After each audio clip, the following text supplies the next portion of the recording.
Hey everybody, it's Master Gallengeist here, bringing you my review for Captain America Issue 8. And there were some interesting twists in this one, and I can't wait to see how it kind of goes.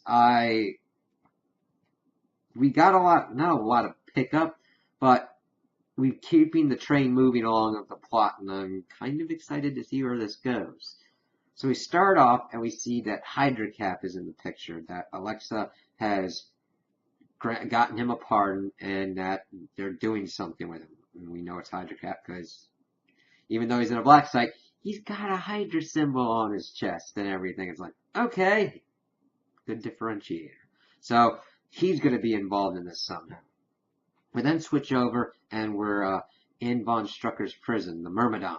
And Steve's kind of talking about what's going on. We see that Von Strucker was able to strike his deal. He's like, okay, I'll go against the Hydra faction that's going on now. You just give all the bad guys to me. And it's like, Jesus, messed up dude is like, he sees an opportunity and he's still going to carry out his sadistic techniques on people, but this time it's on the bad guys. Like, God, just messed up.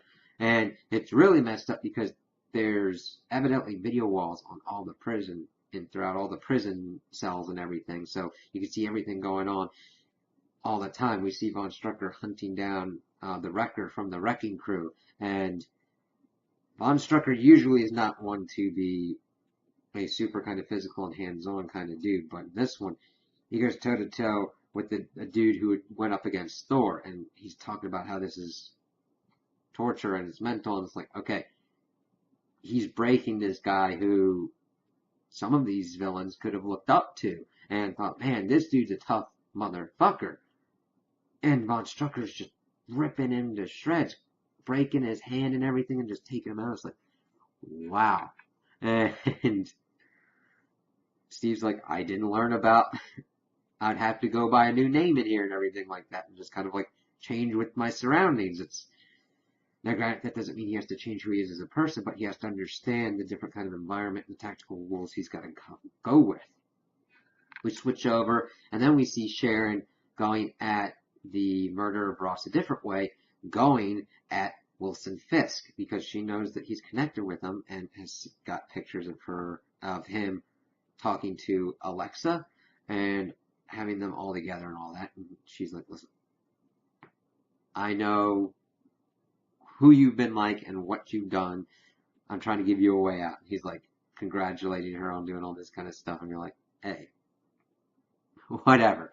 I was elected by the people. I saved the people during the whole crisis and everything, because I like that it linked back to that, what was going on during the whole Secret Empire thing in New York with all the magical stuff going on. So, yeah. But eventually, she's able to kind of talk to him and be like, listen, you kind of need a way out. You know that kind of stuff. And he gives her a flash drive. I was like, okay. But yeah, he leaves her thinking, okay, who do you think most people will trust nowadays? Steve Rogers or me? And it's a messed up world when public perception-wise, you would trust Wilson Fisk over Steve Rogers. That's a big problem. We then get back to Steve and the Myrmidon, and he's kind of in the pool kind of area because, of course, Strucker knows how to psychologically take on these people. You have to give something to them in order to kind of take it. So they got these pool things and every pool table and all that, while he's also able to put on the wall him doing a dissection and everything. It's like, whoa. And then the guy comes up and asks Steve if he wants to do a thing of pool. He's like, no, I'm okay. And of course he starts getting into a scuffle with them because it's like, hey, rules aren't just something you follow in one situation or another. If you don't follow them when it counts the most, what's the point of them? And of course, he's pissed off because he was screwed over most of his life. He was in the army too. He'd seen his buddies blown up and everything. Steve counters back, that justify all the people that you killed and everything. Other guy gets up and starts hammering it on him. He's like, yeah, you made people believe in a lie, man, that you could trust somebody trust in Steve more than like Jesus, and that other people bought into the lie, and that Rick Jones died saying Avengers Assemble, nobody came, and it was a crock. But they don't really go in and beat on him. It's like, wow, he's giving Steve a lot to think about. So this is going to be interesting to see how he kind of comes to terms with this and how he's going to be able to kind of rehabilitate the image of Captain America and of who he is and who he sees himself as. Because I like that so much is being dealt with the aftermath of what happened with Hydra Cap with Steve and trying to reflect on that and move forward with that. So that's kind of where we leave Steve off here. Then we shift over and we see that Hydra Cap is with Alexa and that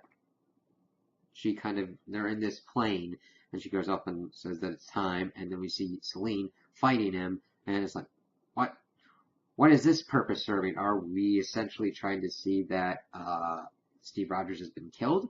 Is that how they're trying to do this? What's going on? Because we see that Hydra Cap's face is kind of really melting and everything, red-eyed because of Selene's powers. Like, this is kind of weird. We'll have to see what's going on with this. We also see that Sharon and her compatriots have found some more information upon what Fisk has given them, and it's this dude, the Foreigner, who is connected to Silver Sable, since Silver Sable was his ex-wife. So it's like, okay, I don't really know that much about this person, and he's evidently linked to Ross's murder, so I'm intrigued to see how that kind of falls into play. I like how this book is balancing how many plates are spinning at once. You have to be very careful when you do have multiple plates spinning at once, because sometimes some just don't get into place or connect well enough when you want to get them connected. So we got Steve doing his thing. We got the Power Cabal doing their thing, mainly Alexa, Lucan, and then we've got Sharon working on from the other end to get to Ross's murder. So I like how this is all kind of melding together and we're getting all different kinds of pieces, but they're not fighting each other. They're working in a nice, coherent plot, and I'm really excited to see where this is going to be going. So those are my opinions on the issue. Tell me what you guys think in the comments below. If you liked it, if you didn't like it, if you agree with me, if you disagree with me. Also like and subscribe, and I hope you have a good day.